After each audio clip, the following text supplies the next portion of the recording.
folks. I'm WWE Hall of Famer Hacksaw Jim Duggan. Tito Santana. This is Kurt Angle. This is Bret the Hitman Hart, and this is going out to Scott and Holly. You are listening to the Win Twice Wrestling Podcast With Scott and Holly. Oh, it's true. It's damn true. And this ho's for everybody. Ho! Ladies and gentlemen, you are about to listen to the incomparable Win Twice Wrestling Podcast with your hosts, Scott and Holly. We always go over, brother, and that's the bottom line. Dig it? So sit back, relax, and prepare to be entertained. Hello everybody and welcome to episode number 31 of the Win Twice Wrestling Podcast, and my god did I come in with a bit of energy there that even caught myself off guard. Really impressive, wasn't it? I'm so impressed. How are you feeling today? Uh-oh. What's up? I got beer in my hand. So you do have beer in your hand, mine's on the side, but consider this to be open therapy session. Vent. Another one of these. Vents. Just had a bad morning. Yeah? Yeah. What happened? Yeah. Oh, we're really going to do this? Yeah, absolutely. Just life issues Yep. that I can't deal with right now. Not dealing with it beyond that, no? No. That's fine. I mean, it was a tough evening for you yesterday. A tough week in general, Yeah. I think. Yeah. Didn't end well, but here we are. Yes, it's a good day for It's me now. wrestling day. Mhm. It's pizza day later. Big wrestling day. Big wrestling day. Big time. Can you hear me now? Wrestling day. Before we go into the episode, as usual, Yes. is there anything that's caught your eye in the world of wrestling? Oh, isn't there just? Here she comes. The first time in a long time I've actually come with something. Very true. Very true. What you got? And I wonder what we all can guess what it is. Is Jeff Hardy back, Holly? Oh, yes he is. Tell us Yes, about he Brother Nero. is. Oh, I'm so happy. He looks good too. Like, he looks good. He looks very good for a man with a couple pair of ear vaginas. Yeah, I'm not a fan of those. No. But happy girl I am. Mm-hmm. Happy girl. How long do you think it'll last? I don't need it to last that long. As I said to you, well, oh God. No, I'm reaching out not for a fist bump. I'm not fist Oh. bumping you on that. Tell you what, I would like just a short little run. At him. Well, maybe. Come back, have a short little final run at WWE. Well, because they've got the crossover stuff with TNN. Okay. And take your retirement. Wrestlers don't seem to be able to voluntarily take their retirement. I just want him to go. Do you know? Oh, I don't know how to say it. Go off gracefully on his own terms without being paralysed? Yeah, and also like actually being applauded and like, well fucking done, you made it this far. I would like to say that's possible. I just don't see it for him. That's what I want. I'm sure, but I can't. Give me this today. This is what I want. I cannot arrange for this. It could happen. It could happen. Yeah, that's in a dream world. In a dream I world. feel like that's deserved for both of them, actually. Yeah, I agree. I think they both deserve. I mean, let's be fair. A lot of these guys and girls deserve to go off under for good sure. terms. For sure. How many of them actually do is a separate matter entirely. I'll be honest. I feel like Jeff Hardy. I mean, I don't know the guy, obviously, nor do you. I feel like he's. Shame. I feel like he's the type of guy that will periodically just turn up at things, like when needs must. Yeah. And he might not be in the best nick in But order he'll to give do it a damn good go. Oh, he'll throw himself off a ladder through like some glass plates or something. He'll do Darby Allin. I was going to say that, wasn't it? When I say glass, I meant panes, not plates made out of glass, because that's You're just... so fancy. Well, I don't think that's a thing, is it? Glass plates? I mean, maybe it is. I don't know. I'm not from those that walk of life. Anything else catch your eye other than Brother Nero returning? There is someone that I keep hearing a lot about. Do you believe in him? That I wonder, do you think they will appear at something we're going to watch later? What, as cryptic as that is, my guess is you're talking about... So Clash at the Castle, just to kind of timestamp when we're recording this, Yes. is in about 3 hours' time? Sure. And you're referring to, is Joe Hendry? No matter how much we believe in him, is he going to be there? Well, there's potential with it being TNA, but is... And no disrespect to Joe Hendry, will that resonate? Yeah, no, I don't know if anyone would care. But to be fair, it's Scotland. He is Scottish. There's a lot of buzz I'd around enjoy it. him right now. I'd think it'd be brilliant. I'd enjoy it. I mean, Joe Hendry, I actually, like to him. give him credit, he's done really well over the last few years. I remember when he was... the first time I really saw him was at What Culture Pro Wrestling, which is where he started doing all these mock songs of all the people he was going up against. Yeah. Drew McIntyre being one of them. There is a relationship there between the two. He was never in like bad shape either, but he got himself into good nick. Yes, I saw some actually progress videos the other day, and I was like, oh, okay. Like, as in, that's what he looks like effectively then and now, and I'm like, putting in that work. Yeah, it's not quite the transformation of, let's say, Gunther. No, it's not, but I still appreciate that. No. That's a lot of work. Not saying Absolutely. you don't, I'm just saying. No. It's good. Would I like to see it? Yeah. Mm-hmm. Do I actually think something will happen? I don't know. Yeah. I don't think so. Okay. Because you've got too many variables in that match already. You've got Judgment Day. True. You've got CM Punk. Yeah, true. Joe Hendry. But did you see what happened just outside the arena? Can't help. No. So on the advertisement board outside the arena, it was going from, let's say, a TSB, other banks are available, Oh, right, yeah. advert, to just picture of Joe Hendry. Just him, smiling at the screen. I love that. That was it. Yeah. So he's periodically appearing on there. I mean, Judgment Day come out to help Priest. Oh, anyone going to come and help McIntyre? It's a weird one for me. Uh-huh. Because I don't see the logic of Priest holding on to the title. You really don't want him to have it. I don't want to say he doesn't deserve it. I don't think there's any value in him having it. I would agree. For me, If it was a lower down title, fine. I think he could have done with a run, not to the same length, but like give him a good run with like a US title, Intercontinental title, level belt for a while to kind the of. US title sat, so I'm alright. I'm not going to argue on that one. Okay, right, but no, I can't do that. But give him something to re-establish himself, because it comes back to the point I made a while back with him, and it was ever since he lost to Bad Bunny in that legitimate. Oh, I know. And I'm using the air quotations, quotes, the legitimate street fight. Because again, we talk about Sami Zayn lost one to. Oh, I know. Yeah, but that was comedy. That wasn't, and he wasn't beaten. He was literally in a mousetrap. The Priest match looked shocking. Priest came out. I But remember he watching it live with you. Yeah, we did, because I'm a Priest fan. I am a Priest fan. Mm-hmm. Judas? Or? Sure, fine. all of them. All the priests. All the priests. All the priests, except the ones that are wrong uns, but carry on. I'm a Damien Priest fan. Yeah. As we know. But even I literally was like, I will let a lot go. I will let a lot go. But even I watched it and I was like, oh God, it makes him look shit. Mm-hmm. Because you've done all this training and you're being beaten by some singer, in quotation marks. Yep. Nah, not about that. I still thought, do you remember because we watched Money in the Bank last year, because that took place in 02, didn't it?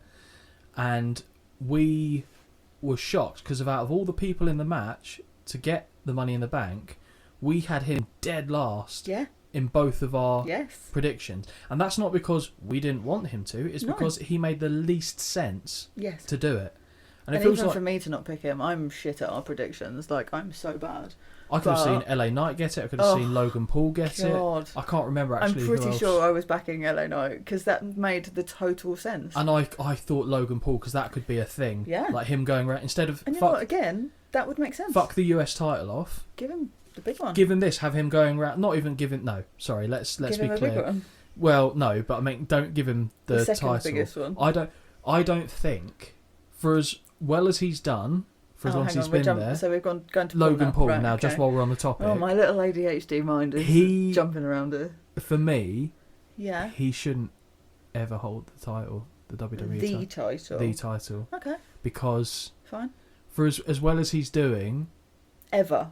So say for example, he carried on putting in the effort, putting in the work, playing the character that he's so good at playing. 5 years? Yeah. In 5 years, I'll reevaluate that, but yeah. I can't justify it now. Oh, not because he's not putting in work, but so good. He doesn't merit it over the other people. Oh, and no. My concern is that unless he's in a position where you go, oh, actually, I could see it, I just feel like it's, put it on the celebrity. Yeah, okay. I understand. And I just, it doesn't sit right with me. And that's not, like I said, that's not a dig at him, because I actually quite enjoy a lot of his matches. Very good. Yeah, entertaining to watch. Yeah, he's got a smut face. We've gone over it before. There's something very hittable about that boy. Why are you shaking your head? No.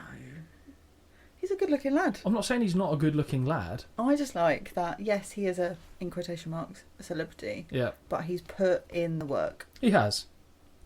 And there concludes... So where do we finish? Damien Priest, shit? Is that what we land? To the table.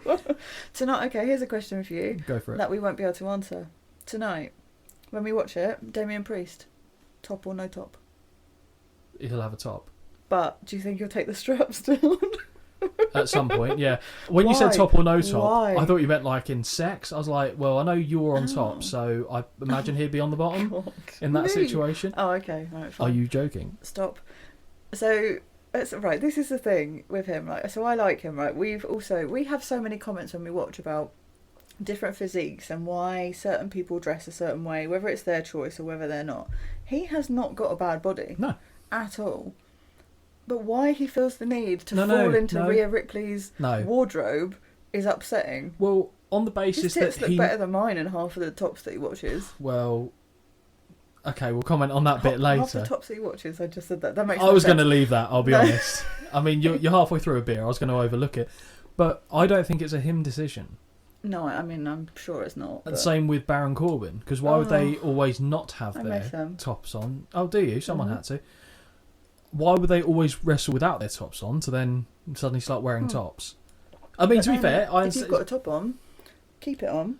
Please don't pull the straps down. Let's not pretend that I wouldn't be wearing some form of top gear myself. I've not got... No, I get it, and I get, like... I'd wear the Simon Miller with a little titty hanging out on the side. That's what I'd be looking to do. And just all the socks, Holly. All the socks you could imagine, stuffed down the singlet. Okay. I would change your mind. I would be one of your singlet wrestlers. That's all I'm saying. Okay, I can go around barking like a Steiner. I don't give a fuck. Make it happen. Okay. Some pro wrestling school, contact me. Yeah. You could just wear one for shits and giggles, but okay. I could. Well, I'll tell you what. Remember you said that when we were watching wrestling later, and I'd rock in. Oh my god. Could you imagine? You'd be sick. There'd be a fucking photo online of it as quick as you could say anything. Yeah, one for the bank. Okay, well, lovely. Was there anything else that caught your attention? I'm so sorry. I'm talking shit today, so... No, that's fine. Enjoy.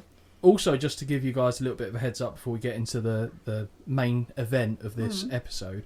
So we're going to be doing back-to-back recordings today. And the next... Oh, God, yeah, so I can only apologise for the next one. The next episode won't be on a specific show, but it will be covering the first 10 Manias through the March Through the Mania series we've done so far. Highlights, lowlights, and just general talking points. Lots of lowlights. Because we've got quite busy schedules coming up over the next couple of weeks, but we've got some other stuff planned. So there'll be a minor pause in the March Through the Mania series itself. But don't worry, we'll be coming back to it. There's just going to be a couple of episodes in between. Because anyone is worried, apart from us. Oh, come on, give us some credit, Holly. We're doing all right. I'm sure there'll be some people out there that care. Heartbroken, in fact. You have just belittled those two people that care that aren't us. No. But no, we're grateful for all the support. And we've also decided to add hopefully a semi-regular feature into our rotation of shows. Yes. Which you're looking very confused. We have. So we've mentioned it before that we've gone to a couple of Progress shows in person. We've really enjoyed it. We really like the product. It's our local promotion, effectively. We're scheduled to go in July and August as well. And we thought, what better way than to kind of hopefully get some more eyes on the product out there and, extend it beyond those in the UK. Because we do have... deserved. Exactly. We have international listeners as well. So... hopefully they'll get some more eyes to the product, but we'll try and make sure that we're fitting in their shows periodically. I was talking to one of the co-owners of the company on Insta, because I now know how to use that. I also very much so leave that to you. Instagram is my baby, but when I see the important shit coming in, I literally wave a white flag and go, Scott! Yeah, that's pretty much how it happened. It's down to you. But I can do it in person, but over a computer, absolutely not. To be fair, they seem like genuinely a couple like wonderful people there from our interactions with them, really friendly. So a little bit more on that to come later on the line. And just because, like I said, it's our local promotion, that doesn't mean to say it's exempt from the nonsense and shenanigans we have with the WWE and WCW, ECW. If it's good, we'll say it's good. If it's not good, we'll say it's not good. I'm not good at pretending either, so... No, Holly's not. Holly has the worst poker face. Actually, do you know what? This is a great opportunity to segue. Gosh, okay. So, Brilliant. in the office, as I mentioned, Holly and I are part of the same work team. I was, and this is probably not professional of me, but I was asked by Holly in a team call, to see how many Spice Girls song titles I could get into just the general vernacular of a team meeting until people noticed. And we all have our cameras on, sat there in the Microsoft Teams, and so Holly looked at me like deadpan and said, "Do you know what? I've got this." You would not see a flicker of emotion on my face. Oh, dear. Within 4 seconds, maybe 5 if I'm being generous, Holly's face kind of entirely scrunched up on itself, and she is howling with laughter. I cried. Crying. Like, actually, physically. I had to leave the room. I cried so hard. It was the one where it was when someone told me when someone said, "Oh, one of the cases is going to miss." Oh, sorry, 2 of the cases are going to miss, and I was like, "Here's my window of opportunity. Can we make 2 become 1?" You were done. That was it. Literally put a fork in me. I was done. And there was another gentleman who was on our team who was in the office who just looked at Holly. Sam was so upset with me. He was shaking his head at her, and rightfully so. I was so disappointed in myself because I genuinely was like, I've got this. I know I can do this. No, absolutely fucking done. Fell apart immediately, but it was really funny. Yeah, my really... poker face is absolute wank. So, yeah. So there will be instances, like I said, in all shows where Holly's really going to like it and really not going to like it and not going to be able to lie that she doesn't like it, which is good though, because that's what we're here for. Honest opinion. And in a roundabout way, after all these segues and non sequiturs, only 15 minutes in. We've landed on. I've never talked so much at the beginning. Fortunately, it's a short episode. Gosh. You had a lot to get off your chest. It's fine. You had to get a lot off your chest. Mm-mm. Sorry, what? Mm-mm. Always on mouthful. Carry on. Well, hello. Yeah, we weren't going to tell them about that. For this episode, it sticks with the theme for other shows that we've done recently outside of Mania. We've done a lot of firsts. We've done the first Raw. In those cherries. Yep, so to speak. We've done the first Nitro. Yes. Busted that cherry as well. Wide open. And then now we're going from there to Pop the Puss of ECW wrestling on TNN. That's so much worse than anything I said or implied. Pop the Puss. No, I didn't say that. You did. Yeah, I did say that. So rude. And that's going to be... That's rude. Okay, that's the line, is it? That's rude. I implied it and you said it. You just had your mouth full. ECW Wrestling on TNN, the very first episode, will also be sticking with this theme for an upcoming show as well, which we now have to kind of rework how we're going to do that given life situations in terms of recording it, but I'm sure we'll work it out. Sure. You look so confused. I'm so confused with life today. Like, I don't remember anything. We know my memory is piss poor. You could have told me everything about this. I remember nothing. Yeah, it's true. Can we play on... Just bear in mind... I do have problems with my mind, so, like, let's be clear. I don't remember anything. Just to be clear, that makes it sound like she's punch drunk or something. Oh, no. Right, okay. No. You're not actually mentally infirm, No, as far as I'm aware. No, just can't remember anything. So, yes, whatever you say, I agree. That is a philosophy that I wish all women in my life abided by, I'll be honest. So, Holly... Yes. ECW, you still look confused, but we'll jump in. ECW Wrestling on TNN, the very first episode was the 27th of August 1999. I wrote down a venue here, but it's bollocks. Oh. I looked it up. Does it change? Well, of course it does, because it's not live. This took me a while to realise, let's be clear. I don't know where I got this information from, but I looked up a venue and it said the Mid-Hudson Civic Centre in Poughkeepsie, New York. And I put, well, actually nowhere in hindsight. Because I looked back at it and went, it's all over the place. Was one of the matches there? The first one? Maybe. I know one of them was New York, so I'm pretty sure it was the Hammerstein Ballroom, which was the last quote-unquote match we saw of the night. That shit show, yeah. Yeah, I know. That shit show. I remember that one because it looked familiar. To that me... was the tier, like the... Yes, thank you. To me, this is going to be one of those episodes where I'll put my cards on the table for it. It's not great. And in terms of not the recording, but what we watched... Oh, yeah. There were some positives. It gave some then. A lot of nothing though as well. It was a left-hander. It was a left-hander puffin dust wank, is what we're saying. Nothing there. You try and try. You're nothing tugging away, and it's just a bloody raw mess. It's horrible. I've absolutely thrown myself off with that sentence only because I saw your face like just shake. Just thinking. give you a little bit of background. Please do. So there were a couple of shows we could have picked for this in terms of ECW's live. Well, there were loads of shows, but in terms of their first ever TV on the WWE network, at least, they had ECW Hardcore TV, which I believe started back in '92. I think was the first episode on there. And I thought, no, do you know what? You're more likely to know some of the people in '99, so let's be nicer for you. It's going to be a cleaner product. Appreciated. Well, you're welcome, I think. Well, one of them was much appreciated. So we went to their debut on the TNN network, which is also, as a network, probably right up your street. You know what TNN stands for?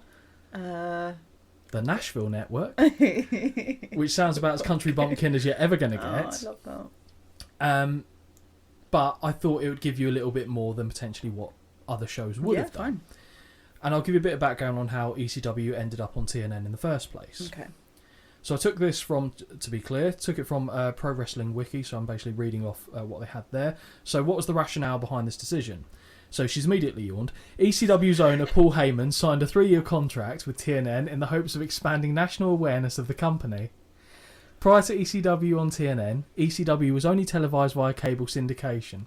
For its part, TNN added ECW, she's yawned again, to its Friday Night Thrill Zone lineup in an attempt to help build up the teenager young male increase in an attempt to help build on the teenager young male increase that the Roller Jam program had brought to the network.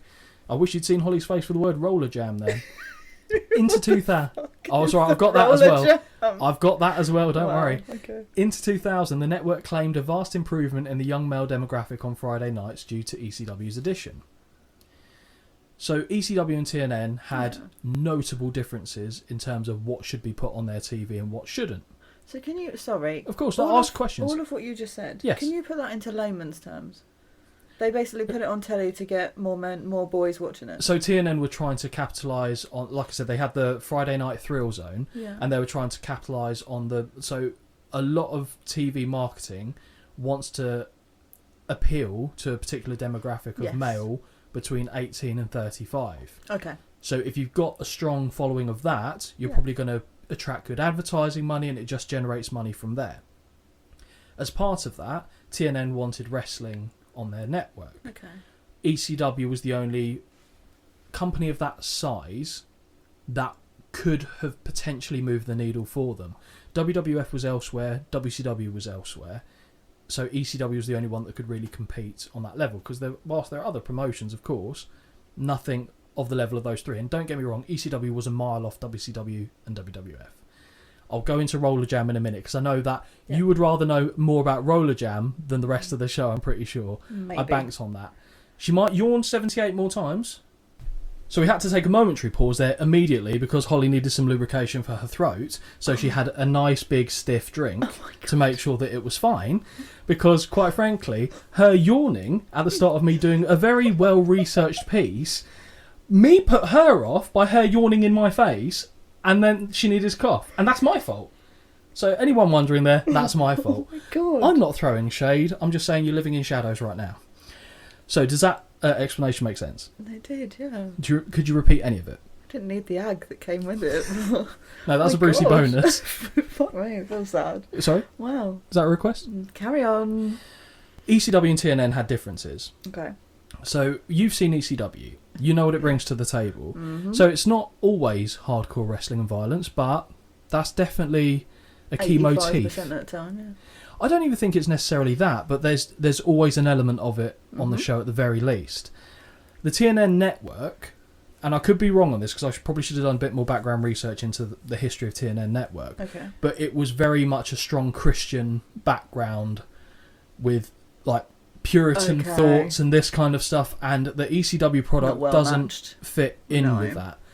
So it was a marriage of convenience from both sides. ECW needed the money coming in from TV and advertising, stuff like that, which I'll cover at another show because that's not really what happened. Okay. And TNN wanted wrestling to try and get that demographic. Fair. Okay. I've got some notes here. So ECW and the TNN differences. Early signs of a rocky relationship between ECW and TNN came when TNN president David Hall implied that the programme would need to be toned down. from the usual ECW fare, which stressed more violent matches and more explicit language than the two leading professional wrestling companies, the World Wrestling Entertainment, then known as the World Wrestling Federation if anyone didn't know, and World Championship Wrestling, or WCW because that's an acronym. On WWE's Rise and Fall of ECW DV, which if you guys haven't seen, you really should, and I'd recommend Holly you see it as well, Heyman alleged that the requests from TNN to tone down ECW's content were excessive, including instructions to remove references to hatred, as well as objections to the ECW theme song on the grounds that it sounded demonic. What happened there? Sorry, my phone was on loud. Your phone was on loud. Oh, that's fine. Sorry. She didn't yawn that time, though. We're good. Sorry. We're good. That's fine.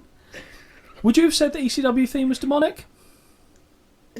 Not well. I wouldn't. It's dark. It's a bit heavy. Yeah, but it's not. But I don't. I'm obviously we are not of that sort of inclination. What were they expecting though? Like Kumbaya? Maybe a bit of Elias. What's an organ? Thank you. What kind of organ? When you play. Yeah. Oh, you're being rude. I'm not being rude. I'm just asking what kind of organ. A church organ, a regular organ, or like having a piano with the organ effect on it, like a Casio keyboard. Hello. Nice. Do you know right, what I mean? Stevie. Steve. Nix. Thank you. I'll take that. She meant wonder because I was doing a weird head thing. The first episode of ECW on TNN also became a source of contention since it did not consist of original programming. Ooh, because it's just replays. It is. But I understand why they did that, and I'll go into my reasoning. I don't know if it actually mentions it in here because I forgot this paragraph I left in, but I'm glad I did. Unsatisfied with the first TNN shoot, Heyman instead chose to air a compilation of promos and old ECW matches designed to act as an introduction to the company for those who had never before heard or seen it. Oh, okay. ECW commentator Joey Styles said that the network crapped on this episode, and Tommy Dreamer supported this assertion. So I wasn't aware that they actually had something to go for this, and they went, no, we don't like it, this isn't a good representation of us, let's do this instead. So I understand you put your best foot forward. I'm not saying they necessarily did on everything, but they tried to. How many things did they introduce to someone? Let's say that's your first time seeing it. It was. No, sorry. Let's say it's your first time ever seeing ECW. Okay. Sure. Okay. Right. But ECW specifically. Fair. It makes sense now. The network also had reportedly placed a great deal of importance on ECW retaining top star Taz. And initial publicity indicated, that this helped him sign a significant money deal with ECW. That's weirdly worded. Instead, the deal fell through and Taz signed with the WWF shortly after the show's premiere. His departure, coupled with that of the Dudley Boys, who also joined WWF, forced the company to build storylines around new champions only weeks after starting their first and only national cable television show. Oh. So they're going, this is some of the biggest. Think about how highly promoted Taz was. Taz came out of this looking like a fucking don. Effectively run the place, wasn't he? Honestly, yeah. I've openly mocked Taz's like kind of commentary and his WWF run, but I've also said in ECW when he was in his pomp, he was phenomenal. And honestly, watching this, I got excited to see Taz matches. Did you? Genuinely, I know you didn't, probably based on your face, but I thought they did such a good job. He does. I mean, to be fair, watching that, he is the face that runs the place. That closely followed by someone else for me. Of course. I won't tell you what I gesticulated there, but we will obviously get to it as the show unfolds. Heyman and former ECW producer Ron Buffone, who I remember being a character in the ECW video game, which I had on the Nintendo 64, crap game. Retro? Yeah, but there was blood in it, so I got excited. Have since complained that TNN's production expectations were unreasonable. On Rise and Fall, Buffone stated that TNN provided ECW with a very small budget to produce the programme, while simultaneously asking for high-quality production on par with WCW Monday Nitro and WWF Monday Night Raw.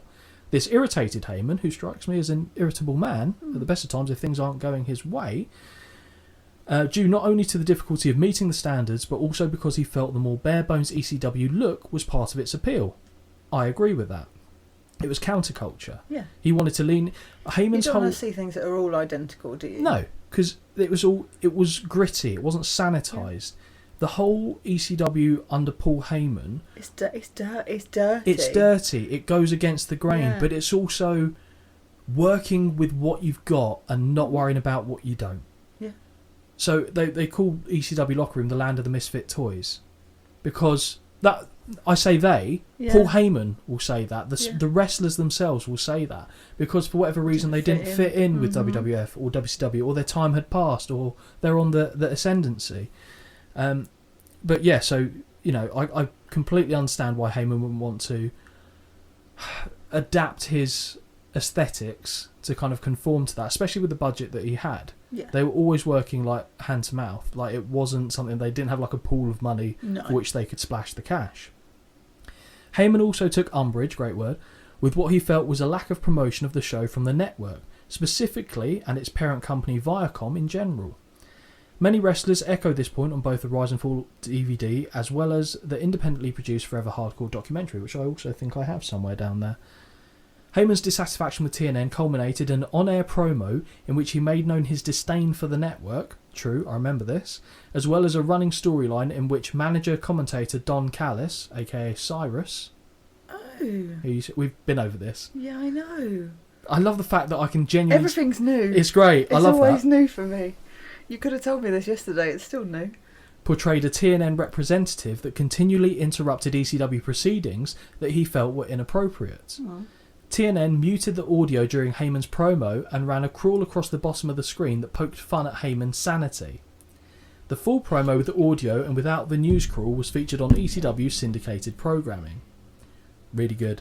Okay. He's going, I dare you to throw me off the air. Like, he's not shaved, his hair's long, he's wild-eyed, he looks like he hasn't slept for a month. Rabid. Yeah, and he's this close to the camera. Said, so network, I dare you, throw me off the air, because I'm going to break every single rule you put in front of me. Cut his audio. So they muted him while he was carrying on, and he said, because he was basically I want to say his dad. Yeah, we'll find it for sure. I believe Paul Heyman's dad's a lawyer as well, and that's where a lot of, like, when they were getting sued and stuff like that, they went through his dad to kind of cover it off. But he said, I will sue you 6 Ways of Sunday. Wow. Which sounds like a great name for a pay-per-view now, I think about it. 6 Ways of Sunday? 6 Ways of Sunday. Ooh. Ooh. Ooh. Menage a twat. Just a cheeky Sunday. Cheeky Sunday, indeed. The cancellation and aftermath. Aftermath? Aftermath. Aftermath sounds better. ECW on TNN's run. That's awfully worded. ECW on TNN's run would only last 13.5 months. As part of its effort to rebrand itself the National Network, TNN acquired WWF programming as part of an extensive WWF Viacom agreement. The WWF's Raw debuted on TNN on September 25th, 2000. Despite brief rumours that the two shows might coexist on TNN for an extended period of time, ECW on TNN was cancelled shortly thereafter. So one was effectively more PG than the other, so let's put this one on telly. WWE was bigger money. It made business sense for TNN to put... so it was going to bring in more 100%, eyes, basically. 100%. But ECW couldn't do anything, because if they did, like, they couldn't go, well, fuck you guys, we'll start negotiating here, because if they did that, it'd have been breach of their contract. So then they could have been dragged over the coals for it. They were just hands tied. Whereas TNN could negotiate with whatever business they did. So ECW and Paul Heyman could see that the WWE were going to come in, couldn't do a damn thing about it, and this is basically what ultimately killed off the company. Was this. At the time, I believe WWE and Vince McMahon was actually subsidising ECW. They were sending payments down to Paul Heyman to keep it, because they were basically taking a lot of talent from ECW, so it made sense to kind of keep them going. So Vince McMahon always effectively kind of use it as a old school NXT. Yeah, absolutely. Developmental, for lack of a better term. WCW certainly didn't pay him anything for nicking the cruiserweights, Eddie Guerrero, Chris Benoit, etc. Having lost a significant part of its national exposure and left with various contracts to fulfill, ECW ran its final pay-per-view event, The Third Guilty as Charged, in January 2001. Heyman appeared in the WWF shortly thereafter, and the WWF incorporated the ECW brand into its Invasion storyline later that year. Heyman has speculated that a new television deal would have left ECW a strong number 2 in North America's wrestling due to the sale of WCW only weeks after ECW collapsed. I think that's a little bit blowing smoke, to be honest. I loved ECW, really did. I thought it was so good because it offered an alternative. But it was a house of cards. Like, they killed themselves trying to grow, basically. Because when you get the exposure, you can then bring in better people, but you then have to pay them the contracts that they expect. Then that national exposure goes away, and you're left with the contracts of those people and no exposure to get you the generated income that you're looking for. So it was always going to fall down, I feel like, which is a shame. Really is a shame. TNN eventually rebranded itself again as Spike TV. Oh my god, yes. And featured WWF WWE programming until late September 2005. Oh my god. Immediately thereafter, it began airing TNA's Impact program on Thursday nights. Since ECW on TNN's debut, the network continuously featured professional wrestling on its schedule until December 2014, when TNA moved their programming to Destination America. So that just gives you a little... Hopefully you found that worthwhile. Gave you a bit of background on how ECW ended up where it did. And I guess because we've already... You know, we've gone down... It's a well-trodden path for us at this point. We've done the first Raw, first Nitro. Yeah. You know ECW. What are you expecting? What were you expecting? Like, I mean, I said it earlier, but dirty, gritty. I was ready to be... Yeah, I'm sorry, I'm fishing today. By that I mean drinking quickly. Like, to me, it's one of those shows that if I ever went to one, right, I would imagine coming home, stinking of beer because it's been sloshed around over everyone. And I absolutely would not come home smelling like that. But I would have that smell in, like, sweaty. When I say BO, I didn't mean from your perfect but like self. Sweat. Other sweaty men. Give over. Like, but yeah, like sweaty, dirty, sticky floor, like proper gritty. Do you know how worried about you I'd be in an ECW audience? I mean, I've seen these and I wouldn't go. Yeah. I'd be too scared. But I was literally not worried, but like I see it and I go, oh, it's just going to be an hour of me being tense the whole entire time. Wait until you see how it starts. Yep. But I guess you probably had, because you did enjoy the ECW show that we covered, like in its entirety. Yeah. So you must have thought, do you know what? This could be good. It could, yes, it could have been good. Yes. It could have been good. After the first match, until I realised what we were dealing with. And I guess with that, we'll go to the show opening. Let's do it. Holly, what is more ECW than the Dudley Boys lighting a table on fire and putting another man through the flaming wood? The answer? Nothing. So what was going through your head? Chaos. Yep. Absolute fucking chaos. We hear Joey Styles say, "This is not the WWF." Sorry, we don't hear him.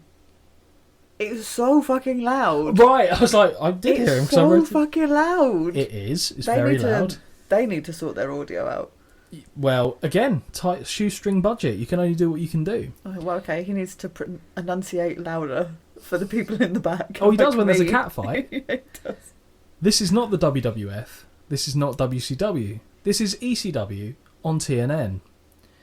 From this introduction, we're welcome to the classic ECW opening with foreboding, apparently demonic music, and high spot after high spot featuring a number of the promotion's talent, including Taz, RVD, Super Crazy, Balls Mahoney, Lance Storm, Jerry Lynn, and Tommy Dreamer. You're Balls Mahoney, isn't it?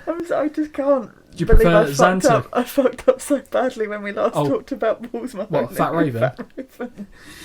Would you prefer Xanta Claus? Poor guy. Oh, fucking hell. If it helps, he's dead. He's not. Oh no, that makes me feel worse. Did you not realise he was dead? No. Oh, he's been dead a while. Oh, I feel bad now. Well, I feel bad for Raven. Yeah, he's alive. He could possibly still hear that. He won't, but...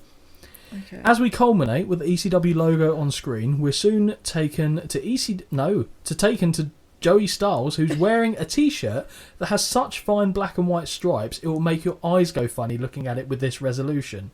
Yeah.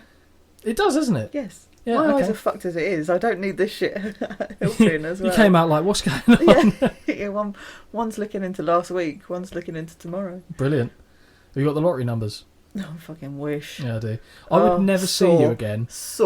I would never see you again if you won the lottery. Yeah, you'd see me on Zoom when we do this remotely from my lounger in the Maldives. Do you love the fact that I don't get an invite? Well, you could come too if you could work remotely. Am I getting paid in this scenario? We've covered this, haven't It I? depends how much I'm winning. Let's be clear.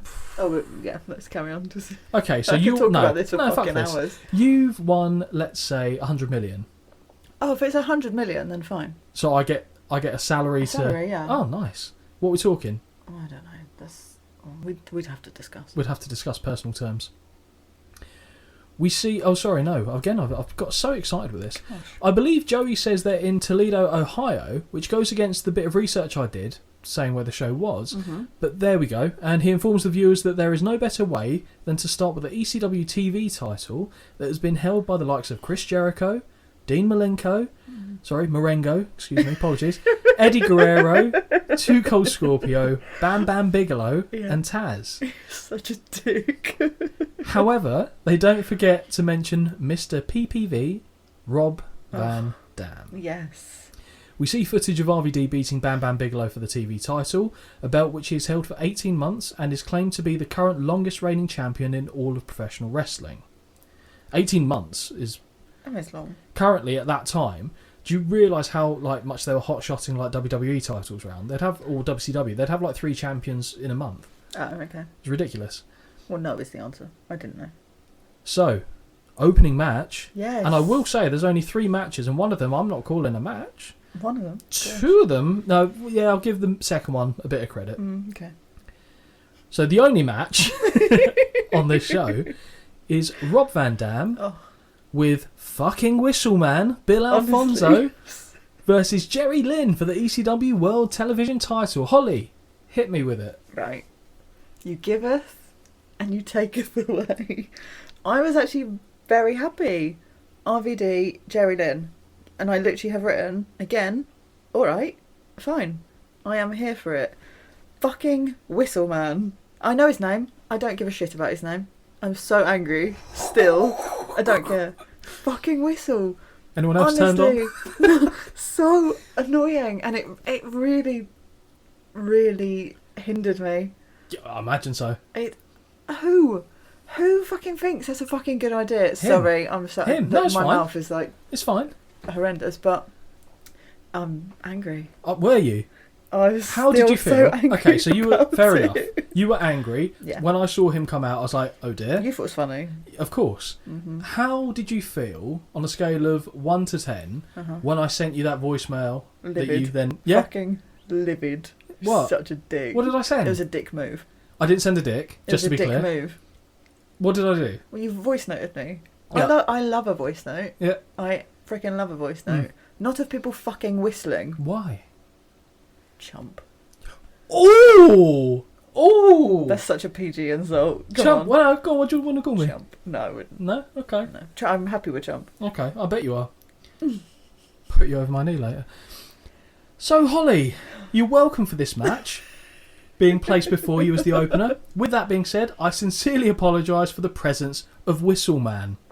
Thank you. Not really. To the participants in the match, fair to say, both are wearing top draw gear. Lovely airbrush dragon singlet for RVS, I've put, with black and yellow PVC looking tights for Lynn. You're laughing at your notes. Please share. I just feel I do feel bad about Whistleman. No, you don't. All I've put is, and I clearly felt bad at the time. I'm sure he's a lovely person, but fuck off with your fucking whistle. But yes, both guys looked brilliant. Spot on. This crowd are incredibly amped up for this match, and we are quickly shown a selection of RVD high spots before the two men lock up. Keep in mind they're using this airtime to introduce new fans to the wrestlers, as a number won't be familiar with their work. Oh, okay. The match begins, and we start with a side headlock by RVD. Push off and shoulder block puts Lynn down. Drop down by Lynn and leapfrog by Lynn too. Lovely. Now we get one from Van Dam before he goes for a split-legged drop down. And it's at this point I paused and wrote in my notes, fucking forgot how fast-paced these matches were. I'm fucked. That Lynn stops short of it, but he misses a leg drop to the back of the head, but Van Dam can't capitalise as he misses a wild seated kick. That took me 4 pauses to write all that information down. It's amazing to watch. It really is. Really is so good to watch. To try and notate whilst watching is fucking impossible. Well, thoughts and prayers from me in this one. Leg sweep and missed elbow drop from Lynn. Missed front flip leg drop by Van Dam, and the two men are in a standoff. What you got? I'm going to fucking put this on silent in a minute. I have to stop swearing. I'm so sorry. No, swear, fuck it. The crowd are very appreciative of the action they have seen and begin chanting, "The whole fucking show! The whole fucking show!" at RVD, because that was his nickname. Alongside Mr. PPV. Takes a moment to react to the crowd, including the traditional Van Damme taunt, before they lock back up. Lynn is backed into the buckles and we get a clean break, but Van Damme is sure to taunt directly in the challenger's face. Much like at the start of the match, we see a brief spot backstage. Oh, no. We see a brief package of Lynn. Again, another one on your phone. Brief package. Introducing the man to prospective new fans. Back to the action, and Van Damme unloads with forearms and kicks before springboarding backwards over the head of Lynn. He charges, but Lynn backdrop lifts him onto the apron. We also see that Van Damme has been cut, and this is only further exacerbated, there's your word of the day, as his face bounces off the buckles and Lynn hits him with a springboard dropkick, sending him to the floor. And at this point I went, brilliant, relaxation is screwed. We're not relaxing at all while we're watching this. I was pretty relaxed. I was not, because I know what's coming. From the top rope, Lynn takes flight and connects with a plancha to the floor, wiping the champion out. Fonzie is quick to check on his meal ticket, as Styles refers to him in commentary. As RVD looks to re-enter the ring, Lynn hits a dropkick into his face, causing him to kneel on the apron, and follows up with a second rope leg drop to the back of Van Damme's neck that he sells like an absolute fucking hero. No, thank 2 you. count. No, thank you. The way he's on the floor, on his head and neck with his legs in the air. Ridiculous. It's brilliant. Ridiculous. It is brilliant. Find me a better seller of big impact moves. Randy Savage, excellent seller. Yeah. Find me a better seller of big impact moves. Just give me one. No, yeah. Dolph Ziggler, very good. Not better than Van Damme. Not better than Van Damme. Yeah, no. Face first into the buckles goes Van Damme, and Lynn opens up an extreme butcher's counter as he delivers a pair of overhand chops. Lynn, having now sat out such a patronising, "Ooh, look what you've done." No, it's because I'm impressed that I've got these notes too. Fair play. But the next bit that's coming, literally, I had to pause and walk off. By the way, the last match of this show, you're doing the read through because my notes are irrelevant. 100%. I feel like that is going to be amazing. Are you serious? We should. I'll tell you what. That would be no. great additional content. You reading through your notes. The 5 notes that I've got. Yeah. Shit in hell. Occasionally, I'm just going to throw curveballs at you Oh, for no. additional content on OnlyFans. What? Oh gosh. Just you reading through the notes that you've got for these matches. Oh, good. I'm so glad. I'm so sorry. Lynn, having now sat RVD on the top buckle, joins him and connects with the Bulldog all the way down to the canvas. Holly shaking her head. I hate it. Absolutely hate that. Only a 2 count. RVD chant gets voice and Lynn finds himself shoved from the top buckle to land crotch first on the top rope. Sensing opportunity, Fonzie has grabbed a chair and looks to hold it in front of Lynn, but the challenger snatches the chair, jumps off and cracks the champion with it instead. A following corner charge sees Lynn once more elevated to go crotch first on the top rope, and a springboard sidekick from Van Damme sends Lynn tumbling to the floor below. Okay. Take a moment. This really stressed me out. Because I watched this, I rewound. Yeah, okay. And watched this 3 times. Do you think he is meant to fall the way he falls because his feet get caught on the way down and literally face plants the floor, which FYI is covered in the thinnest crash mats I've ever seen. We used to have bigger crash mats for that when we did fucking cheerleading, let alone doing this shite. Like, honestly, it really stressed me out because he felt like he caught himself. First thing is listeners will want to hear more about those cheerleading days, but I'll answer that question with my next note. Okay. So Holly, I'll be honest with you, this match wasn't made for this show. This was a match that had already taken place and aired elsewhere, and the fall that Lynn took looked nasty, right? Yes. Well, it did knock him unconscious. Oh, shit. Okay. It is at this time the screen fades and I assume is a commercial break. When we return, Lynn is sat in the crowd and RVD runs across the floor, leaps over the barrier and clotheslines a seated Lynn. What we see on the original broadcast is RVD trying to lift an unconscious opponent into the ring, which is when they realise that there was an issue. Lynn did eventually come to, but really the match shouldn't have continued. Shit. One of the fans is holding a "Got Beaver" sign, so we have that. Oh, okay. Well, that makes sense then, because I watched it 3 times. Obviously, we see it on a hideous replay, and oh god. Yeah, I've got you covered on that one as well. Thank So, you. After we have the Got Beaver sign, Van Dam looks to body slam Lynn, but the challenger slips out the back and drop kicks Mr. PPV back over the guardrail. Now, I wasn't expecting to see a replay of the tumble Lynn took and footage of when RVD tried to pick him up. I always thought the bump looked nasty, but I actually didn't think that Lynn was legitimately knocked out, because he does fall, but then when he moves, he's not still. So I think he knocked himself loopy, because he starts rolling away and then he bleeds from that as well. So I feel like he must have bladed himself, but it's not a good landing. No. It is not a good landing. Okay. But the story I heard was that Lynn was knocked out. Okay. Back in the ring, we see Lynn attempt a top rope tornado DDT, but Van Dam counters into a Northern Light suplex with bridge for a 2 count. Lovely. Yep, and I made a comment here of the whistle being so fucking loud. Lynn now sat on the top buckles, but he counters with a sunset flip powerbomb for a 2 count, and like we saw at the previous thing, he didn't almost over-rotate and kill RVD in the process. I like the way he does these. He doesn't make me nervous. Seth Rollins does. He's one of the only people that I will see do these and not make me nervous, because weirdly, when he does it, he lands on his knees rather than his feet. Okay, fair point. And actually, I have no professional training whatsoever, but I feel like it's more... Yeah, I know, right? Go figure. Would you? Would I? Yeah. What, do it? Yeah. Yeah, hell fucking yeah. I'd do anything once. No, come on. Like, if it was offered, I'd do it. Yeah. Yeah, cool. But I don't know. It just feels better when people do it on their feet. It worries me that very like Seth Rollins, they're going to jump their knees out of joint. What's interesting there is that I don't feel worried when he does it, and I hadn't really thought too much about it, but I hadn't noticed that he lands on his knees. Yeah. So fair play to Jerry Lynn. And it makes sense. Lynn then connects with a short arm clothesline and heads to the floor, where he has retrieved a table and sets it up at ringside. Van Dam meets him outside but gets whipped into the barricade. Lynn charges but gets elevated into the fans. Van Dam tosses Fonzie the chair, who quickly tosses it at Lynn, who catches it, just as Van Dam hits a springboard Van Daminator, knocking 7 bells out of him. Mm-hmm. The screen fades out again, and now the two are back in the ring, and Van Dam backflips off the middle rope to show off before drop-kicking a chair into the challenger's face. Both men on the apron now, and Lynn eats the ring post before being sat on the top buckle. Just to let you know, you have to have a drink there. It's the ring post. Yep, thank you. Have an extreme drink. Oh, do you remember Jerry Lynn? Judgment Day. Fucking goof. Both men are on the apron now. Lynn eats the ring post before being sat on top of the buckles. Van Dam quickly finds himself in trouble as Lynn looks for a tornado DDT to the floor, but the champion halts momentum and clotheslines Lynn back into the ring.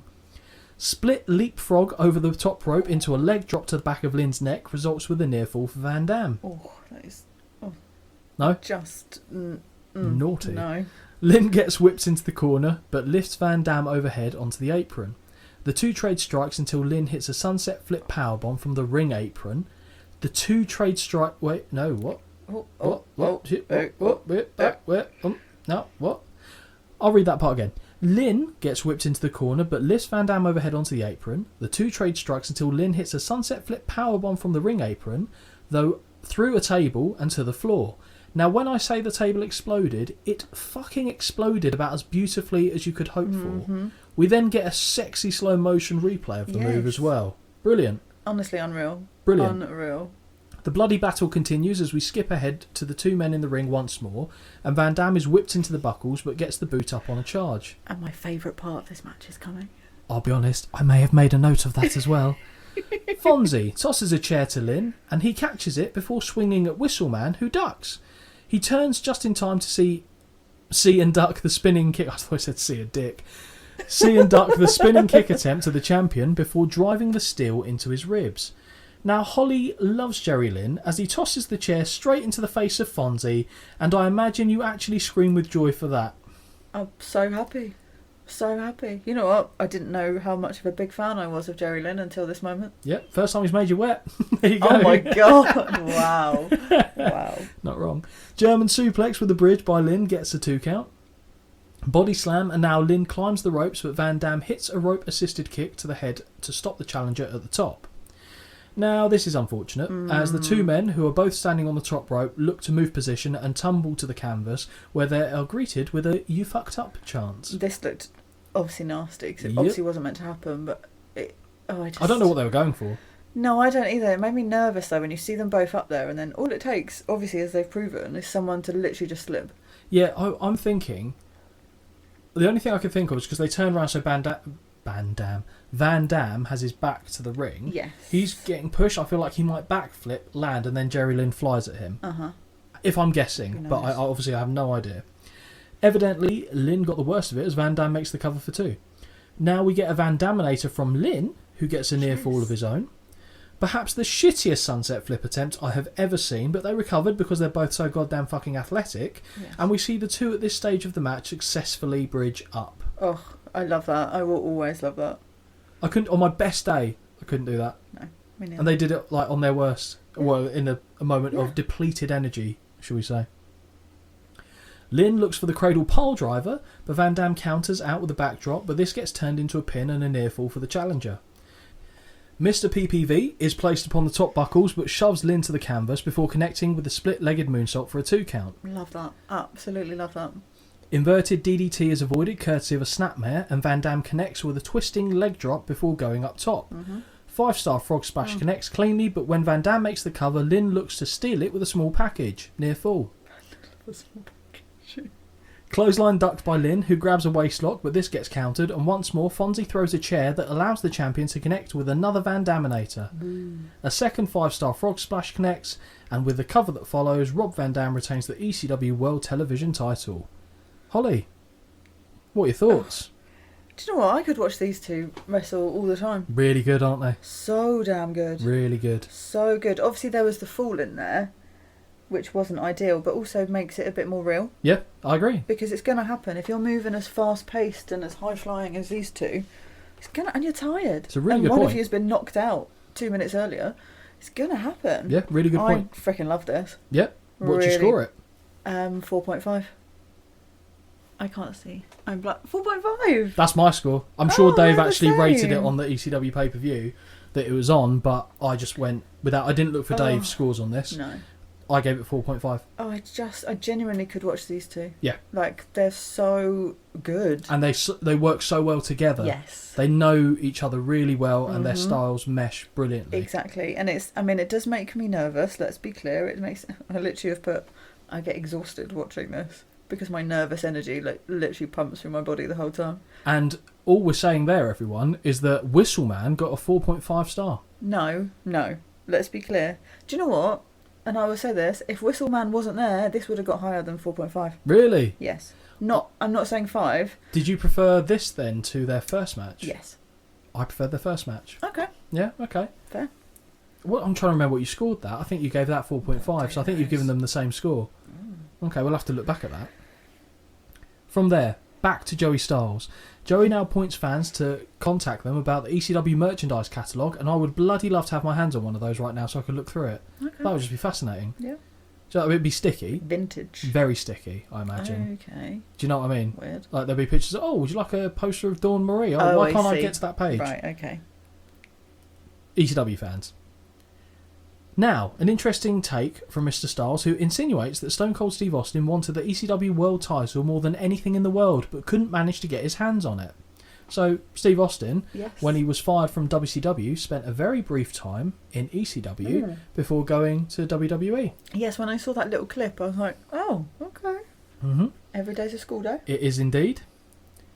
Styles makes a point of highlighting the Friday Night Thrill Zone will continue after ECW with the season premiere of Roller Jam and a rematch of last year's Foundation Cup Championship as the California Quakes take on the New York Enforcers. Holly! I bet you're very curious as to what Roller Jam was, right? Yes. Roller Jam featured several teams of skaters competing in the fictional World Skating League. Jerry Seltzer served as on-screen WSL commissioner, although he only made a few appearances. The initial teams, each consisting of 7 men and 7 women, were the New York Enforcers, California Quakes, Florida Sundogs, Nevada Hot Dice, Texas Rustlers, and Illinois Riot.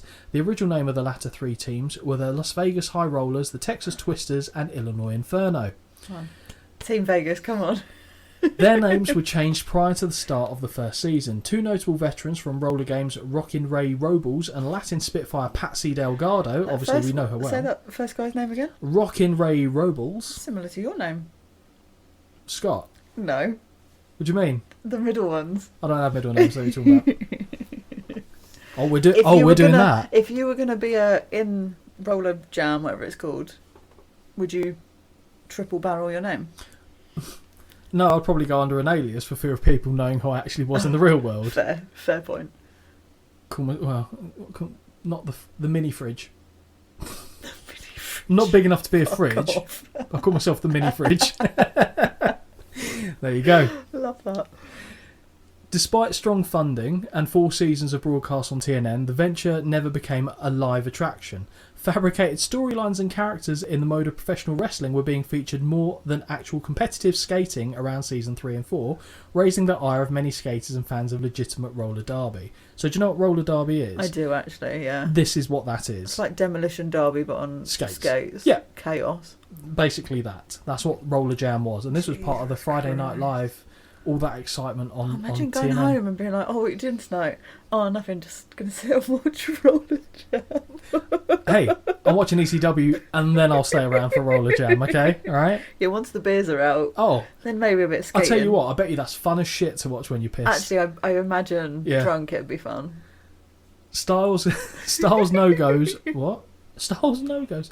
Styles now goes on to list a host of individuals who'd competed for but never won the ECW title, such as Mick Foley, Conan, Perry Saturday, Rick Steiner, Ron Simmons, Chris Benoit, and Steve Austin. Yes. Now this moment, this is something that I've referenced to you before. Oh God. Shane Douglas and the NWA title. Oh, that's this guy that jabbers on. He does jabber on. Oh. Holly, you may recall from the last ECW show that we covered, Living Dangerously, that I referenced the exact moment where Shane Douglas, who had won the NWA heavyweight title, threw it to the ground. You could see the fans genuinely look confused by this, but really enjoy seeing him declare himself as the new ECW heavyweight champion. Styles emphasises the importance of this historically for the company and rattles off some of the men that have held the title, like Raven, the Sandman, Thin Balls Mahoney, the Sandman, Terry Funk, Bam Bam Bigelow, and Bigelow and Sabu. Good God, Holly, look at the scars on the body of this man. Oh, I know. This man has not lived a well life. But when it shows, there's a package at some point. I don't know if it's now small package or if it's later, and it just shows him. It's like a VT of him. His wrestling is fucking ridiculous. When it lands, yeah. Yes. Which, as he got older, became more inconsistent and anxiety-inducing. But yeah, I don't need to see. I know it's not for me. I'm very well aware it's not for me. But all those scars is just petrifying. Yep. Well, let's hope we never have to watch Born to be Wired, because there's a moment where they. I won't like it, will I? So they use barbed wire instead of ropes. No, thank you. No, thank you. I don't want to watch that. But they normally get like the lesser grade. So like. Yeah, it's not pleasant, but it's like spikes. Relatively-ish safe, not safe. Yeah, someone went out there, didn't realise that, got much harsher graded thing. Sabu did his air Sabu, where he jumps up like a poetry in motion. Yes. On Terry Funk, who's in the corner, kind of landed on the ropes, tore his bicep open so deep that you could see the muscle. Thank you. No, thank you. No, yeah. No, so thank you. We'll get that one in the books at some point. No one requests that ever. Please. And Whistleman's with him as well for the whole time. I can fuck off. I don't want to watch that. I really don't want to watch that. And Sabu's just taping his arm up. Can I tap in someone else to do that episode with you? Because I don't want to do that one. You don't want to do an episode with me? Not that one, no. Oh, okay, well, we'll see. We'll see. Maybe we'll get you really drunk for it and then we'll do that. That might work. The next match. Arguably the only other match on the card. Taz. Again, it's a push. Well, yeah. Taz versus Rhino, spelt with an I, like the animal. Then again, Taz is only one Z at this point as well. Oh, because when he goes to WWEF, it's a Y. Mm-hmm. And Taz gets another Z when he goes to WWE as well. And this is for the ECW World Heavyweight title. Of course it is. Styles informs us how Steve Corino had secured a title match for his new monster, Rhino, as he was too afraid to take on Taz himself. Rhino's getting psyched up and smacks himself in the face. So fucking dumb. Taz tells him he doesn't need to do that, as he'll smack him around in a minute. Yeah, fair. Beat me if you can, survive if I let you. I stand by it, still a really good catchphrase. Okay, so I heard that, but then I got confused because I was like, is that the catchphrase? Because don't the crowd then follow it on and say something else? So I don't think so. I think he says, beat me if you can. And they finish it. And they survive if I let you. Yeah, I liked that actually. Yes, good. The bell sounds and Rhino enters the ring and kicks Taz in the gut before hitting a powerbomb that Taz just gets up from and gives the challenger the middle finger when he gets back to his feet. Yeah, I like that. And I liked how on the network, or for me anyway, blurred. It's like, what's the Pixelated? word? Thank you. So funny. Yeah, pixelated the middle finger. Rhino hits the ropes but gets levelled with a clothesline. With Rhino on the floor, Taz follows and rams the challenger's head into the guardrail. The fans are chanting, over here, over here, but the action returns to the ring. Reversal of a whip by Rhino, but he winds up in the clutches of Taz, who hits a beautiful head and arm Tazplex, which the fans love. The crowd then chant ECW. Boots from the champ, who sits Rhino on the top rope. He then joins him up there and hits a spectacular overhead belly-to-belly suplex. And this is the fucking animal Taz that I enjoyed watching. Honestly, I've literally just written here, sweet Jesus. Honestly. But it's impressive, isn't it? It is. It actually is. It does pain me weirdly to say it, but it is. More ECW chants as Rhino looks to fight back with right hands to the gut, but he gets a swift knee which kills that dream. Taz goes to the outside and retrieves a table, but he leans against the corner buckles. Rhino again looks to fight back with right to the gut, but a poke to the eye stops him once more. Boo. I fucking hate those.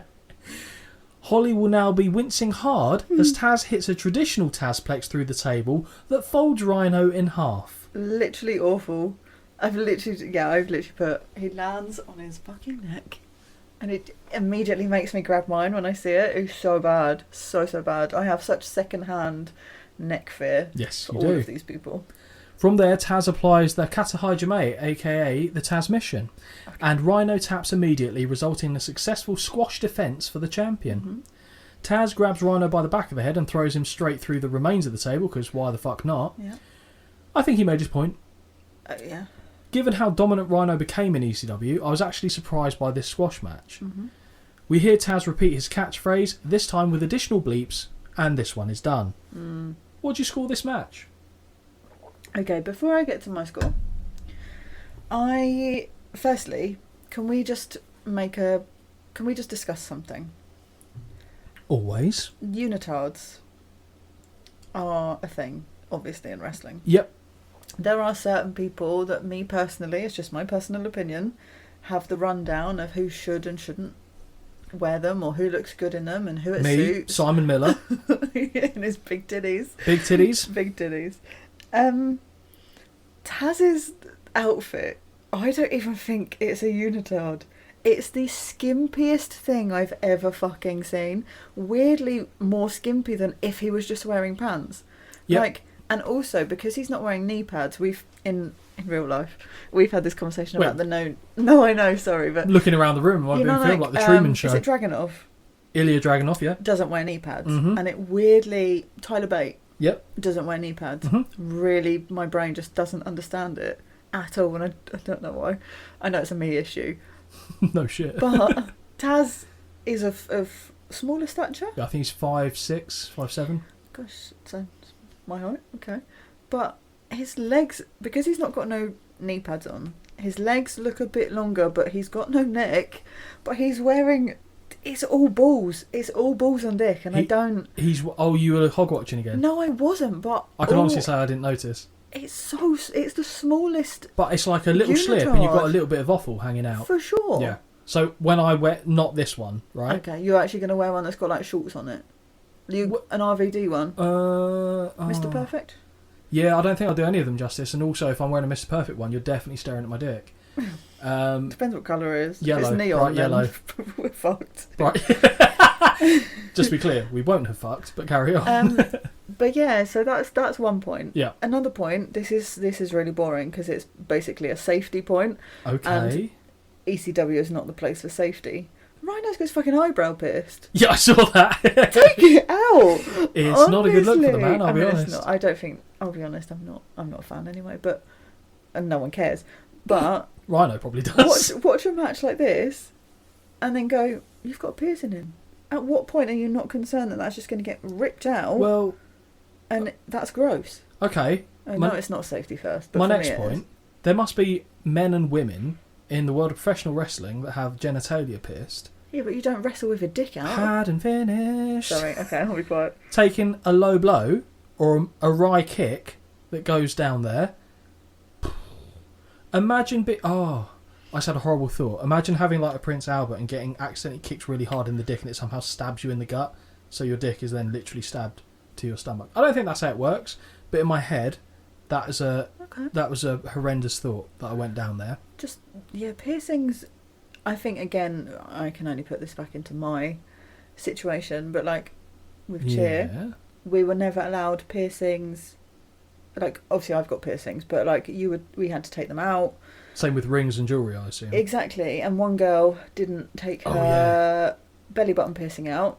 We ripped it out because she fell. We caught her, and you just grab. Like, your job is to make sure that person does not hit the floor. That is your job. Hence why I've had so many fucking hits and claps to the face and all that jazz. But you catch them, and we literally square pulled out her belly button ring. Yeah, that must have been a hell of a sight. So then I see this, and it just makes me immediately like, oh god, imagine that. Was it a hoop one then, I assume? No, it was a like a ball, Fucking hell. ball and ball. That's but unbelievable. when you've thrown someone in the air, and they if you're throwing them up and they career over, so they're like over here, you're here, you are literally going to run, grab them, and if you're grabbing clothing, just grab it. Yeah, that's and then mad. You get a fistful of it's a fun time. Oh yeah, the things I've seen is not the one. Not the one. Put me off ever having my belly button pierced. Shit like that did. Back in the day, I could imagine you having that as well, you know. Yeah. There's no insults. So instead, I just fucking got tattoos instead because you can't rip them off. No, there's no insults to be had on that, by the way. Just I would have if I wasn't doing that shit. So so it makes me nervous when I see wrestlers with jewellery on. Fair enough. So, what did I actually rate it? Because I've just gone off on a tangent. I rated it low. 1.5 out of 5. It was very short. I understand why it was so short. It made sense to be so short, but because it was so short, I just couldn't give it anything other than 1.5. I went 2. Yeah. Only because what I saw in the match actually was pretty good. Like Taz nailed everything that he did. Rhino landed everything as well as he could have, apart from the neck. I didn't hate it. It just wasn't long enough for me to actually give a that's valid rating. Yeah, I agree. That's why I couldn't go higher than that, but I felt like it deserved something because I enjoyed what was there. I enjoyed. Yes. Back to Joey Styles. Styles recaps what we just saw and says that eventually Taz will get his hands on Steve Corino after putting his hench beast to bed. I like that. I get the motions. Everyone else just gets the words. You act it out when I'm here. Because he said that though, didn't he? Yeah, and then he did like as if he was throttling someone. At this point though, we can actually hear him now. Yeah, that's good. So finally, near towards the chuffing end, can actually hear what he's saying. Northern. I'm trying not to swear. This is the problem. Swear. It's so much funnier when you swear. We'll save it for the next one. Oh yeah, absolutely. We now hear Sabu's music, and this is covered by the voice of Paul Heyman, as we see a number of incredibly impressive and dangerous high spots from the man himself, the VT package you were talking of earlier. Yes. Heyman tells us that he's so dangerous, in fact, that he's been banned from competing in the US. He's working Japan. Okay. Yeah, because that did confuse me. Yeah, I could be wrong. I'm pretty sure he's working Japan. So he was just having a bit of time off. He got a lot of Japan bookings. Cool. Over the years. Okay, Holly. Take the reins of this one, please. I'm giving this full... Can you say who it is, though? I wish I could. So it's Spike Dudley. Yeah. I don't even know if that's what he's called at this point. But Spike Dudley. It's Spike Dudley. Yeah. And is it Sal Graziano? Nailed it. I don't know who that is. Am I meant to know who that is? Please. You saw him in the big one. Oh, no. He was the one that had little Guido come out on his shoulders. In the FBI. Him? Oh, God. The guy who looked legitimately scary when he got angry. Yeah. That's the same boy. Oh, God. Dressed in PE kit. I will say, I don't even know if this guy's still alive. I will look better in wrestling gear than he does. Literally was like Lost Property. Yeah, that would be a great name for a tag team, by the way. Lost Property. Lost Property. Oh, okay. So we've got a new pay-per-view and we've got a new... Tell you what, me and Jamie are going to be called Lost Property. And we're going to be wearing like mishmatch gear. No. Oh, we have to unitard it.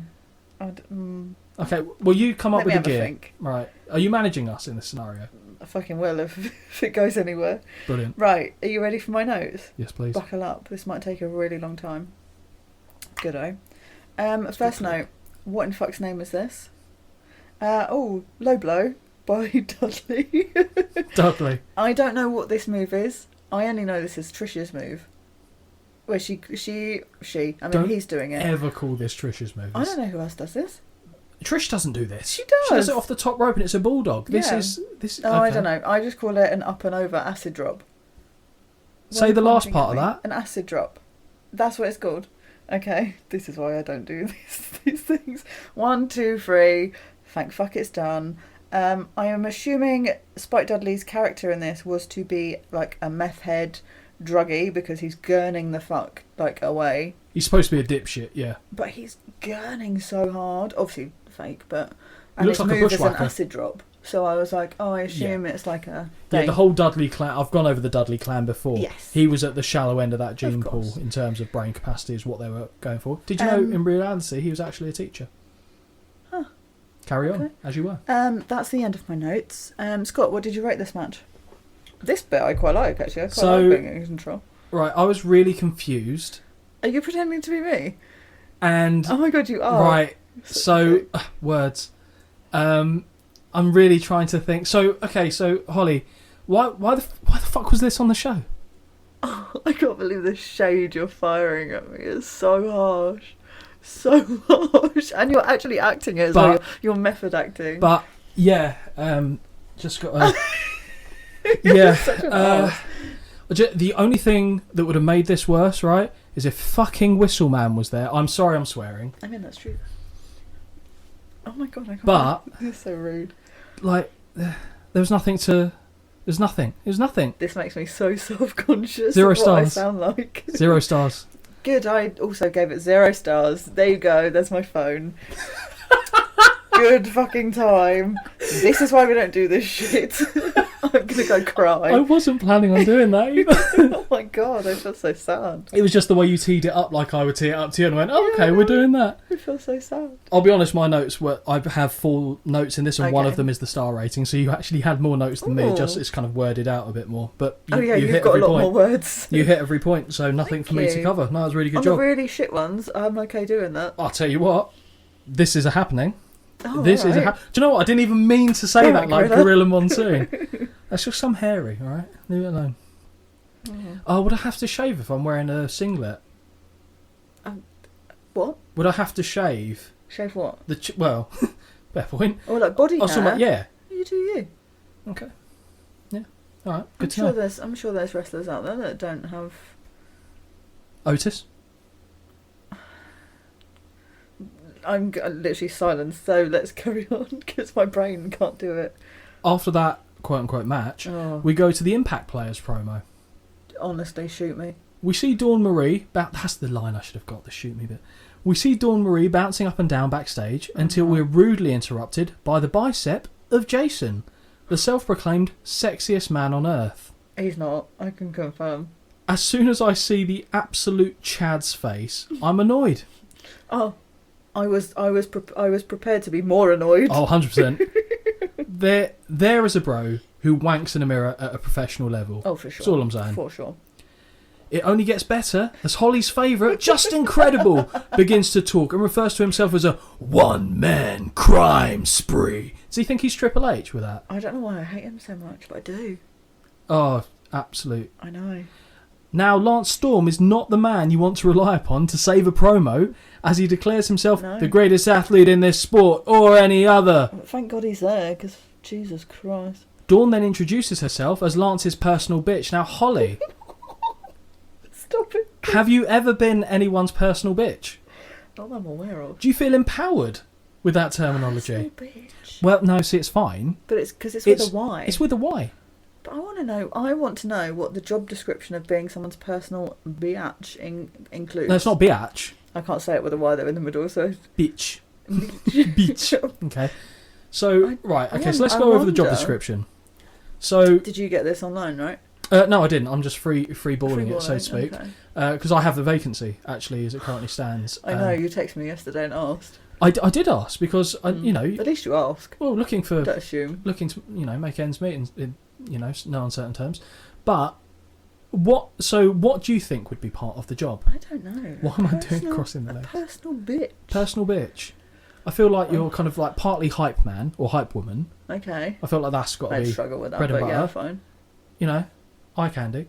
I feel like that's I got would to fucking be. struggle with that. I would disagree, Carry on. but Let's keep going. do you have the same Dawn Marie gear? That's what I need to know. We can work with that. We can work around that. You know, we can fish something out the closet. The lost property. The lost property. Yeah, lost property. I'll borrow something from you and Jamie. Yeah, absolutely. Your tie-up shirts and little frilly skirts. Oh, I'm coming out with like the tie round there like Yeah. that. It really squeezes your tits in. Yeah. Yeah. Why did you say my tits and then look at my? I'm now very self-conscious about my bosom here. Don't be silly. But as part of the job, I think Yes. fluffing. I think that's. I mean, come on, personal bitch. Fluffing. Yeah, and it's The a actual porn. term. Yes. I know what it means. Yes, not grooming my dog. I know what it means. Let's be clear. Right. That's. Okay. I feel like that's part of the job, isn't it? That's a lot of effort. It is a lot of effort. It's called a job for a reason. I won't fucking do it for any of those guys that are there. That's for fucking sure. Sorry, I'm talking about my opening, so to Oh. speak. Come Okay. on. What else do I think would be involved in the job? I think general errands. Really? Be fine doing errands. Yeah, but like at odd times. Get your dry cleaning. Yeah, like it's 2 in the morning. Gardener. Pay my gardener. Well, you could do the garden as well. To be No, fair. thank you. No, you pay. You're the okay. Fine. I pay the gardener. I don't do the gardening. What's gonna do? I don't have a Wash garden. the car. Like wash the car with the hose, Okay. and then it turns into a SummerSlam skit, and you see where we're yes, going. Of course. There you go. Of course. So, Yeah, that's fine. do you need to know the rates, or you? I don't know. It depends. I need some money. Well, I'll slip it in your inbox later, Oh and you my can God. have a look at the terms, and we'll go from there. Well, yeah. To answer your question, no, I've never been anybody's personal bitch. Has anyone, apart from Dawn Marie? Probably not. So, Dawn Marie, like I said, introduces herself as Lance Storm's personal bitch, and then claims she is a star on TNN. And sweetheart, let me tell you this: nobody is a star on TNN. She then asks how to spell TNN. Well, she got bitch closer than she did TNN. She just got the Y in it. See, I only know her from. I recognised her Banging face. Tory's dad. Exactly. I knew her face, and I was like, oh, I wonder. And then I Googled. I was like, of course it is. Well, we Course see it her is. nipples later, through a shirt. Honestly. But it's cold in Hammerstein Ballroom. It's always cold. Everyone's always frosty. It was Terry Runnels level of cold. Or wasn't it just actually? It really was. Yeah. Although Dawn Marie's prettier than Terry Runnels. So, do you disagree? No, don't No? really. I'm not. Not your market, is it? No, really? not those two. Fair. Well, yeah, I'll leave that. Cyrus now appears on screen and says, and this is Don Callis. Creep. Don Callis from AEW. You've now put the dots back together. How he's the best thing to happen to ECW, and that he's the most underutilised man in the history of the business. Jason steps in after he hears the word rub and tells us that Joey Styles asked for Jason to give him a rub, and then he stares really awkwardly at Cyrus in a very, very sexy way. Mm-hmm. Holly, meanwhile, has gone bone-ass dry. Bone-ass dry. Drier than the Sahara. Honestly. Dawn starts dancing for the camera, but Cyrus keeps getting the camera to come back to him. Cyrus says the reason he's great is because of the company he keeps and not the company he is in. Honestly. Cool, bro. I couldn't have given less of a shit about this Wait a if second. I tried, because it gets fucking worse now. You could give less of a shit. It's about to happen. Credible starts talking again and says that they can manipulate any situation they like, as they are smarter than the average ECW wrestler. That sentence is the equivalent of bragging about being able to dunk amongst the cast of Snow White. My note literally just says, "Oh, Justin, please do shut up." That's not... What's it? That's not great. That's not just the best. That's Justin. Credible. Ick. Absolute ick. Lance Storm. What? Lance Storm says, because I've misread that, Lance Storm says that they have the stroke to take over the wrestling capital of the world, and I wish I was having a stroke instead of listening to this. Do you know what? Of all the negatives I've said, though, here's one plus I would give to this. Lance Storm looks incredible here. His physique is ridiculous here. Oh yeah, he's got Dorito physique. That's it. Good wrestler. Promos? No. No, don't do that. No, thank you. No promos, I mean, please. I couldn't do it, but no. Okay, I'm going to say this. You good. I feel like I could do a bit of a better promo than Lance Storm. Okay? He could wrestle the fuck out of me. Like, I couldn't do shit. But I feel like I've got a bit more natural charisma than Lance Storm. Okay. Put that out there. I'm not I'm saying I'm Rock levels. That's for other people to say, okay? Oh, okay. I'm not a final boss. I'm just the boss. Shut up. Lee boss? The boss. Oh, I thought you said le boss. Le boss. Yeah, le champion. El bosso. El bosso. El bosso le endo. El bosso and el chero. Back to Joey Styles, Sorry. Holly. No, it's fine. Joey does a shill of the ECW magazine, which I had no clue was a thing. And again, I want a copy of this now to look through, please. Vintage. Vintage indeed. Probably goes for a pretty penny as well. Uh-huh. Assorted Wrestlers promo package. To continue the theme of introducing new fans to the cast of characters, we see Tommy Dreamer, Frantic, because I'll be honest, I thought it was just going to be a Tommy Dreamer package, so I wrote Tommy Dreamer package and went, oh, it's too many of them. Yes, so did I, and then I listed about 3, and then I went, oh, I don't care. The head cheerleader, Francine, she's, I'm sorry, she would be the one being tossed around. She can't catch shit. Look at the frame of her. She is skinny. Was they would chant at her, she's a crackle. Like, that is the chant that they would throw her way. Yeah. There is some interesting information coming up in here, though. Is there? Balls Mahoney. Well, not Thin Raven. Fucking hell. Super Crazy. Little Guido. Chris Chetty. You recognise who he was dancing with? Mm-mm. You got a mouthful? I got a mouthful, sorry. No. Lita. Sure. Really? Yep, Lita. Huh. Look back, you can see the arm tattoo. She started off in ECW before she went to WWE. Huh. Didn't know that. Pre-enhancement. That's probably why I don't know. And she had blondish hair, kind of orangey blonde hair. Oh. New Jack, Uganda, fuck me, I forgot Kamala was in ECW. Little Spike Dudley, Axel Rotten, Nova, Danny Doring, Roadkill. I don't know why, I fucking love Roadkill's look. Yes. Really love him. So his full worker name was Amish Roadkill. Mm-hmm. He was, I believe, trained in the ECW...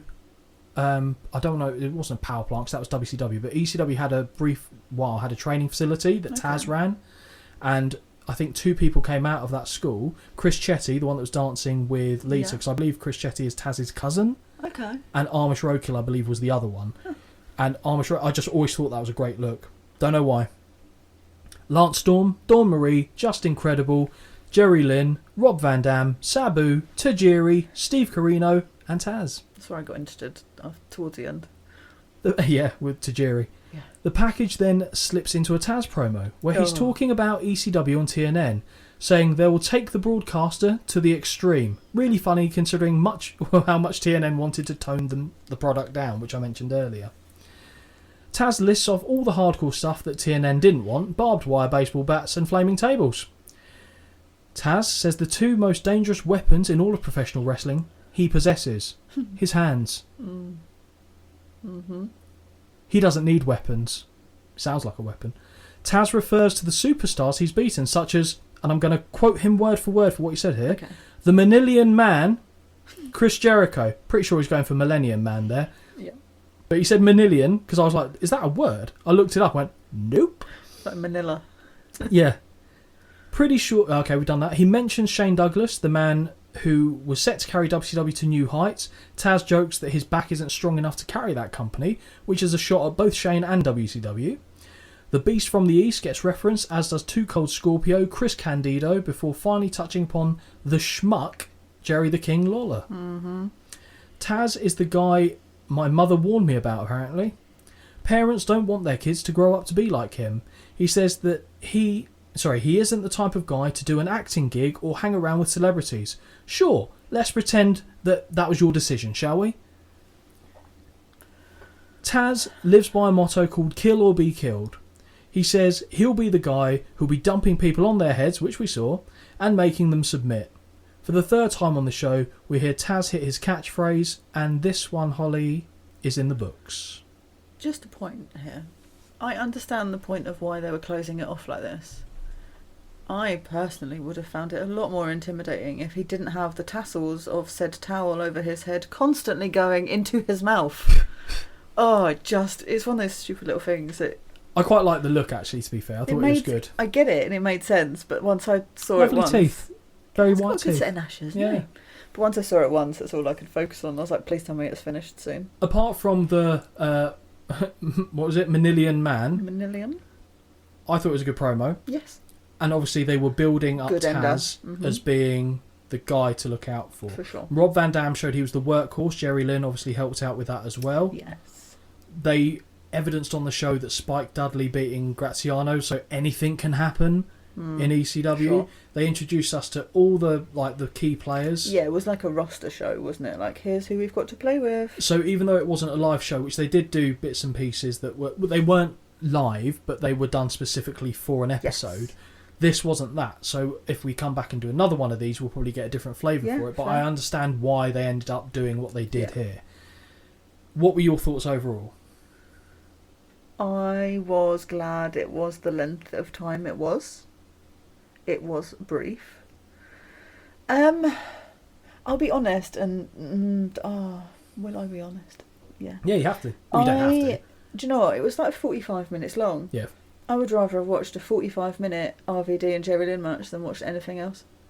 Yeah, although for the sake of my notes, I'm glad it wasn't. Yeah, yes, I am too, but I didn't need anything else. I will say that carried this show, and it was... By far. It was great. Obviously, it was half the show. Absolutely, and bearing in mind, it was, for me... Yeah. This was the easiest 45 minutes I've had to do notes-wise. Yes. And oh I my wasn't, God, yes. And I wasn't sat there being like, oh, I'm really bored of this. Because the bits that weren't great were quick enough that I got through. So the part that I enjoyed the least in the whole thing was the Impact Players promo. Didn't care for it, but I knew there was going to be enough stuff in there. Jason coming in, doing that to start off with, and then you go to Dawn Marie, all that stuff. Yeah. I knew we were going to have a laugh with that bit. Of course, for sure.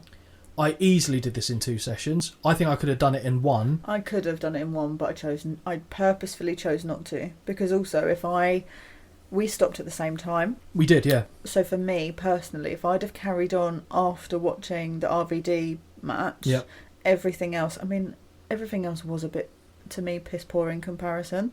I mean, it was 4.5 star on both of our scales, so it was a high bar. But it would have for me, made it worse. Okay. So I had to give it a little break. What are you scoring the show? 3.5 out of 10. Wow, really?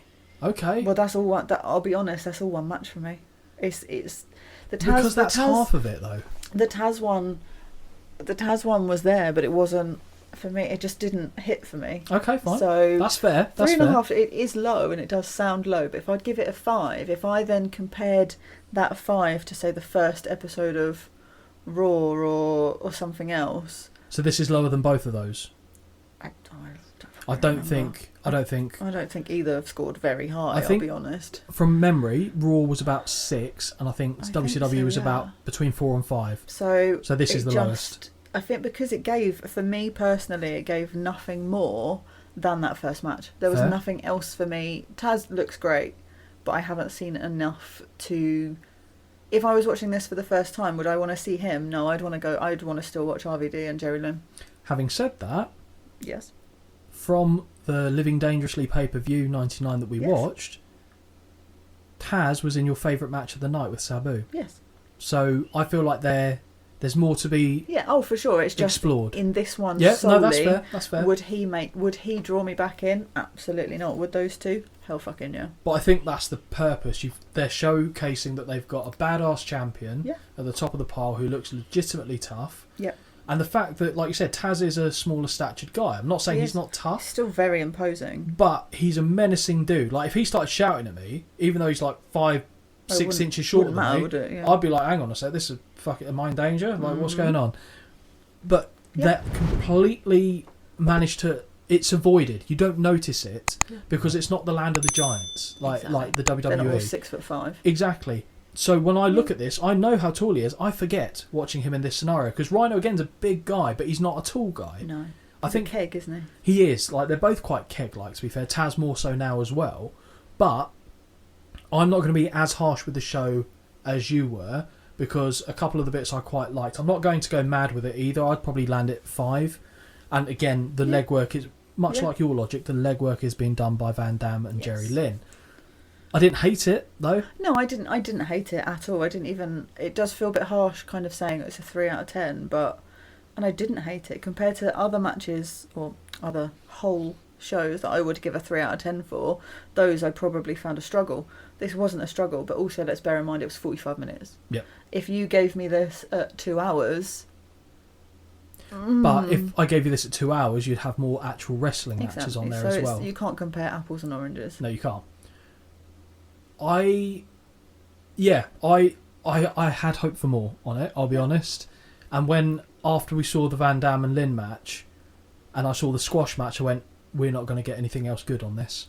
And I actually, weirdly, I was gutted for you. Because I can deal with it. Sweet. But I want to... You want to give me something? Yeah. Yeah. And I want to give you nice shows as well. Filth. Absolute filth. But it was... For what it was good, and it's nice in this first of series that we're doing. Oh, I'm happy to watch anything, and actually, fine, because it's a shorter length as well. Mm-hmm. It's a good intro for me, but it does make me wonder. Do you know what I mean? I look at it and I go, oh, okay, that was this. I wonder what follows. So it's fine. It opens the door and it's there. Which also kind of leads us on to we mentioned what the next episode is, which we're recording in a minute. Yeah. But the one after that, because we need a shorter show time, because we're going to discuss this later, how we're going to actually schedule that recording. Yeah, busy people, aren't we? We're very busy people. Especially from now till the end of July. God. Exactly. But we're making it work. We're working around it, and we'll endeavour to do so going forward as well. So the episode after that, again, I don't think there's an issue with mentioning what it will be. We are sticking with our first of themes. Yeah, so it's my suggestion. It was your suggestion. I don't remember actually having other than this, but I guess it's because we were specifically looking for a short show. It wasn't just like, I'd really like us to do this. Oh, no, I definitely didn't say. But you elected, and I think it was a good shout, the first ever episode of SmackDown. Yes. The Rock Show. So he will be featured heavily in this, I can only imagine. I'll be honest, I've seen this a long time ago. Okay. Do I remember exactly what's on there? No, which I'm looking forward to. Good. I think it's about 1 hour and 20 all told around there, so I'm sure we'll be managing to get that in, no problem. Love it. Before we finish things off, Holly, care to do the usual go-around on the socials? I'd love to. wintwicepod@gmail.com. Instagram, YouTube, TikTok, wintwicepod. All good there. But I'm having a very easy life at the minute, I'll be honest. You missed one. Did I? Yeah. What did I miss? What did I set up yesterday? Oh, I'm too old for that. I don't understand all this Twitter X rubbish. So, I don't understand it. I don't care what you want to call it. I'm just probably going to keep calling it Twitter because X sounds stupid. Come at me. Come at me. I created Come at me, bro. You got to be careful what groups you say that round, Holly. So sorry. So I set that up yesterday. Good. I will make sure that I occasionally put posts on there, talk about the upcoming shows. If I can put shorts on there, I might even do that, as in not my shorts, but video shorts. Because no one wants those, quite frankly. Shorts. I do have some of them. And so that's also Win Twice Pod. I thought I'd go with the theme, so I gave it the same name. I'll add it to the list and I will note it down. Please do. And 6 random prostitutes have already befriended us on there. Oh, amazing. Just our calibre of so listener. I went and rattled through like a load of people to follow. Of course. I hope you've only picked the best. I picked Seth Rollins for you. Thank you kindly. Alexa Bliss for me. Of course, yeah. And then 6 random women have followed us. That's great. All bots. I assume so, yes. Yeah, of course. One of them was a fake Bailey account, which is now no longer following us, and I'm devastated. Oh, what a shame. Yeah, I wanted the role model to follow us. So, Bailey, if you're listening, give us a follow. But yes, that brings us to the end of this show. Yeah. I've had a lovely time. I've had a lovely time, but I do just want to put an apology out in advance for the next one. I think this has been one of my favourite ones to record, so I'm hoping it translates that way to the people listening. Good, I'm glad you're having a lovely time. I have also had a lovely time, but this is what happens when my mind has a bit of a peak in stress, and now we're relaxing, so good luck. I don't want to wish stress upon you, but this has been fun. So. But everyone, thank you very much for listening. Hope you've had a lovely time. Until the next one, bye. Bye. Until next time, this has been a Win Twice Wrestling production. Peace out.